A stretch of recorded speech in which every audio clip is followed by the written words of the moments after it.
Hi Papercrafters, welcome to another Design with Joe video. I'm Joanne Rogers, a Stampin' Up! Demonstrator in Central Alberta, Canada, and I've been designing with you in mind since 1999. Today's video is an edited version of a live recording. Enjoy! Hi everybody, it is Thursday morning, and that means Thursdays are Case the Cattie days. And I have this event that I have every week, and I would love it if you come watch, and it is how to take a card or a design, it doesn't have to be a card, out of a Stampin' Up! Catalog and turn it into something that you can make yourself. So I try and figure out what all the measurements are and go through all the steps in the process so that you would be able to make this at home. I would love for you also to please share this with your friends so that I can get my name out there a little bit further. It is a great way too for us to share our love of crafting. So all of us are crafters and we are collectors, some of us, and I want to show you how to use up some of the stuff that you may have collected because you love to make beautiful cards. So let's make the ones that Stampin' Up! Artists have designed too. This was a picture that I put up for guessing what we were going to be making. And I had these 4 cards and I had lots of people guessing what we were going to be making. And I don't tell you until I'm just about ready to tell you, which is not quite yet. But you will be able to tell really quickly when we get going here. So this is the page, okay? And I generally don't, if you are new to this, I generally do not use the stamp set that Stampin' Up! Used. I want to show you that there are a lot of different stamp sets that you can get much the same kind of look. So that's exactly what I've done this time too. So I'll just put that off to the side for a moment. So what I'm going to use for mine is artistically inked. So I have not used this set as much as I want to, and that's why I pulled it out, because I think that I can use this. So I'm going to use the stamp set, and I'm also going to use the dies. And so we're going to start with the stamp set though, but I want to tell you all the measurements of the paper that we're going to use. So I think this is a happy set. So I'm going with some colors that I think are happy. And so we are going to work with the card itself is going to be 4 1/4 by 11 scored at 5 1/2. So it's going to have a top opening like this. Then I have another piece, and I think you're probably already figuring out what it might be. This one here is I've cut down very, very slightly. So this piece here is 4 1/8 by 5 1/4. So it's just slightly smaller. In fact, yeah, just barely smaller. And then I have a piece of basic white, and this basic white is 2 1/2 by 4. And then we need some scraps, okay? So just some scraps of basic white. I'm gonna put those there. I have a tiny little piece of our pale papaya. How many people have figured out the card already that I'm making? And then I also have a piece of our pale papaya ribbon. And this is, oh, I didn't measure this one. This is about 6 1/2 inches long, okay? So I'm gonna put that aside because we don't need that right away. And we're gonna start with our stamping. And I've already put my stamps onto my block. So we're going to use the background here. And we are also going to use the large flower, which it is a flower, but it doesn't have to be a flower. I have other ideas for it because I think it'd be great for a Christmas wreath. And then there's another small flower. And I've decided I'm going to use the word hello. So I have found that I like using my small pad of paper that goes with our Stamparatus. So I'm going to pull that in, and I'm just going to stamp right on top of it. So I could pull a piece of paper off and use that, which would be great. But here I've got a little bit of cushion because I've got quite a few pieces left in there. So I'm going to go with the piece here. I'm going to start with this piece that is 2 1/2 by 4. Just put everything else to the side. Oh, did I say vellum? I'm also going to use a scrap piece of vellum. So there we go. So what I'm going to do is I'm going to ink up this stamp, and I'm going to use the same colors of ink. I better pull those in, otherwise we won't get very far. So here I have Flirty Flamingo, I have Pale Papaya, and I'm also pulling in Positively Pink because I think it's sort of in the same family there. So we need to do a little bit of background. So I guess I should probably pull in the card now. So I am going to be making this card here, but if we look at this background, you may not know what actually made that background. If I just open this up a little bit, that background is made with this stamp right here. So I don't have a stamp exactly like that. So I am going to use this one, which is going to give a pretty cool effect too. Okay, so we're going to be doing that one. So I'm guessing what this measurement is, but it seems like it works pretty good. Okay, so what I need to do, I'm taking my lightest color of ink, which is my pale papaya, and I'm going to just put that all over the place. And then I can do this one of two ways, and I have a sample to show you one way. I could take this and I could just pat it on in different spots, or I could also take my sponge daubers and I could sponge it on.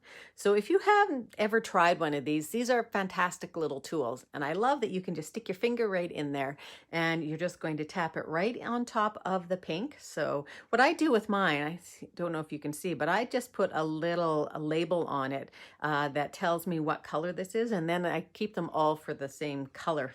No, I don't do it by color family, I do it by color. You can tell that I actually just picked up and got pink on myself. So I am just going to pat this on in a couple different places.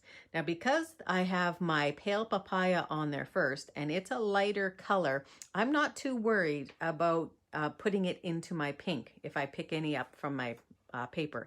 So I want things to be going this way on my paper, up and down. So I am just going to stamp that. I'm not going to press really hard because it's fairly light back there. Okay, so I've got cool color happening, and I'm going to go again for the lighter one, maybe down here. Okay, I don't want it to be the same thing everywhere. So I've got most of that off. I'm going to go back in with my light pale papaya and put on some of the pink. And I don't, I'm not thinking where I'm actually putting it. I just want a little bit of pink on there. And then I'm gonna go right over top of here maybe. I don't want it to look exactly the same as the one right next to it. And let's maybe do that there. So you're just creating a cool background. Okay, that's all we're doing right now. And I want it to be soft. You could go a little bit darker, and I am going to show you a darker alternative in just a second. Let's just get this guy here. So you're moving your stamp around because we don't want it all to be exactly the same. Okay, so we've got that. Maybe we'll just come in here with a little bit too. There, so we have a background that we've created. We are done with that stamp. We're also done with our sponge dauber. Okay, so that guy's done. Now I need my scraps. So I'm now going to stamp my flower, but I'm going to stamp my flower in the same color as my card, which is Fleur de Flamingo. So I'm holding on because this is a little bit sticky and it's a big stamp, so I'm holding on to it. Now these are distinctive stamps. So what they should do, and you can sort of tell here, is they're going to have light and dark parts. And when you're stamping with these, you do not want to have a wet stamp pad. You want one that's a little bit lighter so that you get in your impression light and dark. So we're done with that guy there. Now we need this guy here. We are going to go with our pale papaya. We can come in with I said we were done, but we could actually come in with our sponge dauber again. But I'm just going to go in with, if you don't have sponge daubers, you could do something like this. So I am just adding a little bit of pink to that. Let's put it over here. Okay, so I've got my pale papaya and my pink, and I am going to now cut those out using the dies. So let me pull in my dies. I'm going to use this guy here, and I'm also going to use this little one right here. Okay, so I'm going to fit those over top. Now, what I always do, because sometimes you don't know where these go, right? You have to move them around a little bit. So I always look at a unique part on here. And to me, this piece sticking out right there is a unique part. And then I look at one that is similar. And I think maybe this guy might be similar. Nope, it's not. Or is it? Yes, it is. You just have to move it around a little bit because these fit very, very snugly. Okay, snugly, is that a word? Against the image itself. So there's that one. And that one's going to go there. I'll put a little bit of washi tape and then we will be done. But I have done that already. So I'm going to pull those guys in. Now here, I stamped on this one, but then I didn't like it. So what I did instead is I thought we are just going to cut one out. So I cut another one out. So we're done with those. I still need those though. And while I have everything out, I'm just going to stamp hello. and I'm going to put that on that little tiny piece of pale papaya. And I'm going to use my Flirty Flamingo again, and I'm going to hope for the best that I get this on there nice and straight. And if not, I do have 2 pieces to this side. Oh, look at that. Perfect. Okay. So I have all of my stamped images now. So I'm going to pull this in, and while I had the die out, what I could have done as well is pulled out this. So what I found, this is a tip for cutting vellum. But in this picture, very faintly in the background, there is a die on vellum. And so I wanted to create a very similar kind of look. And so I'm going to use this lovely leaf die here for mine. But when you're cutting vellum with something that is this intricate and this detailed, it makes it go a lot easier if you just put a piece of cardstock, and I would recommend going with your lighter cardstock, so your basic white or even a basic vanilla, and put that in behind and then cut your leaves on top. And you'll find that it'll just pop out, because what will happen, because this is so thin, the vellum, that it won't go through. And even if you go through back and forth a couple times and turn it upside down, I just found that I didn't have as much luck doing that as putting a piece of paper in behind. Plus then you get another one that you can use for something else. So I have cut that as well. So here it sort of comes out nice and makes it almost nice and thick. So that vellum is not plain. You could leave it plain, but we're going to give it a little bit of color. So I'm going to pull this in here, and I'm going to give it just a little bit of pale papaya. So the pale papaya is just really light. Now with something like this, I'm going, instead of swirling it on, which is what I would normally do, it's so fine that I don't want to damage the die. If I can avoid that, I'm happy. Okay, so you can see that it's actually sort of curled up too. So I'm going to try and straighten that out. I'm going to pull in my bone folder maybe, if I can straighten it out. Now you want to be really gentle here, because you don't want to rip it, okay? And it will actually straighten out pretty good. The next thing that we need to do is you can tell on that card there's some embossing. So that's what this extra piece is for. And I've chosen the Ornate Floral, which I think goes fairly close well with it, and I'm going to run that through my Stampin' Cut and Emboss machine. Okay, so I put the whole thing in, and then what I'm left with is a piece like this when we're done. So now I have all of my pieces, and I just have to assemble. I did tell you I was going to show you a darker one. So there's a darker image there, and I do see I have to cut this one down. So I will need to cut that one down to 2.5 by 4, and I'll do that right now.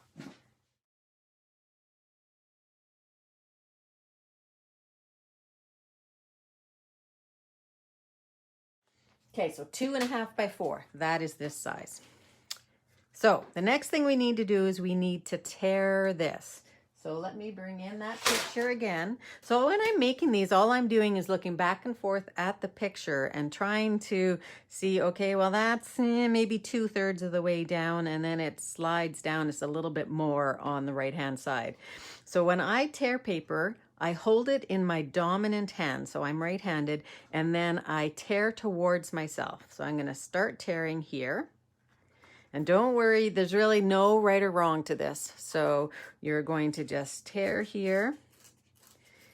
And I'm going to come down a little further, and I'm not really thinking again about what I'm doing. I'm just sort of wiggling away, because what I want is this torn edge look, which is part of the charm of tearing paper. And we don't see a lot of tearing paper anymore, but it is a lot of fun to do that, and it gives a really cool look to your paper, to your card. Okay, so we need our ribbon first. So again, we have our ribbon, and it's come around the side of this piece. So right down here, there's a little bit of ribbon. They have a cool little knot in theirs, and I just thought, I don't think I can do that knot. I'm not even going to attempt it, but I do have another version on a different card that I'll show you. So I'm just going to put a little bit of my seal, and I'm going to put my ribbon down here and tag that down really quickly. And I'm not going to do anything with that quite yet. I'm going to go now, and I'm going to put down the rest of the piece of paper. And I'm going to use liquid glue just because I find it gets into the crevices of your 3D embossing folders really well. And I'm going to press that down. You do need to hold on to your ribbon because I haven't affixed it anywhere yet. Probably going to get glue on myself. So you're just going to place that on there. It's going to have a tiny little bit of the card behind showing. So just a little tiny bit. Okay, now one thing they did as well is they sort of left the bottom part coming up. So you can always do that with your fingers. Okay, so now I do want to put a little knot in here. So I have it tied. I could have done that first. I could have put a knot in my ribbon first, I suppose. Maybe that would have been easier. But here I'm going to just put a knot just so I have a little bit of interest there. And I want to see where that is because that's going to help me place everything else. This guy's going to go up here. I'll just glue that down too. And there really isn't any right or wrong to that one. And I noticed looking at the picture that there was more of the card showing on that side. So it is a little bit off center. To get that ribbon to stick down, I'm going to use a glue dot and my take your pick tool. So this card was actually a few more steps, certainly than the one we did last week. The last week was a really quite simple one. This one had a few more steps. So I just put that right underneath the knot. And if I need to put more in, I will. Okay, but I like that it's sort of loose right here. And then what we're going to do is we are going to place this guy. Oops, no, we're not. We are going to put this in. Now this, I shouldn't have put that ribbon down there exactly. We're going to tuck it underneath and I'm going to put it in there like that. Now I like to have a little bit of texture going on in the card. So I'm not going to place that down completely. So I'm going to pull in my liquid glue and my sponge, which is right here, my half or quarter or eighth of a sponge.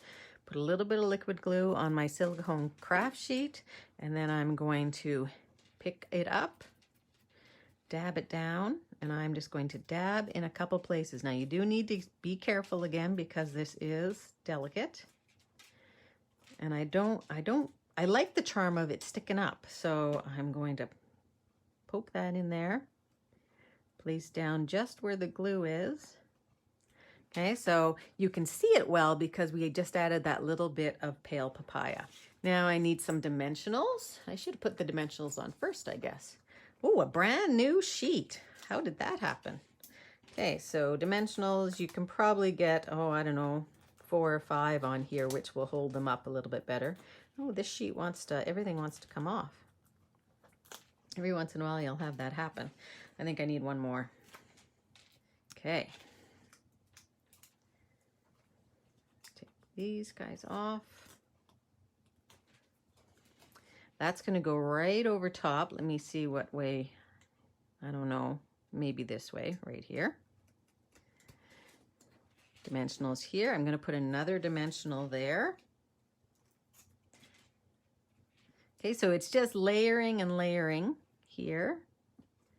And I do like that that has a tiny little hint of the pale papaya on it. And then our words. And then we will pretty much, I just need to finish up that ribbon a little bit, but we will have pretty much designed the card and it's going to go off to the side here. Now, I think we do want to maybe fancy up the inside, so we can put this down on the bottom. I need, I guess, a piece of white. I'm just going for it now. I hadn't actually planned, so I am just going to put this down. Just right in the middle. Now, one thing you could do is stick this piece that you tore off too. Let's see, what does that look like? Not bad. I'm going to put that whole thing down there. So that way, I don't know, then you don't have this piece hanging around and you're trying to find something to do with it. So we are finishing off the inside. Similar to how Stampin' Up! Does things, but we don't even know what they did on the inside of that card. And then one more. We're going to put this guy on. So use everything so that you don't have to waste it. Okay, so now you have a fully integrated card. There you go. You could put some bling on that. Their card doesn't have bling, so I'm going to leave it off of this one. Hold on, let me just cut that off. So I think maybe I'll just go this way. Okay, and I think that's all we need to do to the ribbon. Okay, so there's that one. So quite bright in comparison. Here's one that is perhaps a little bit more of a sympathy card.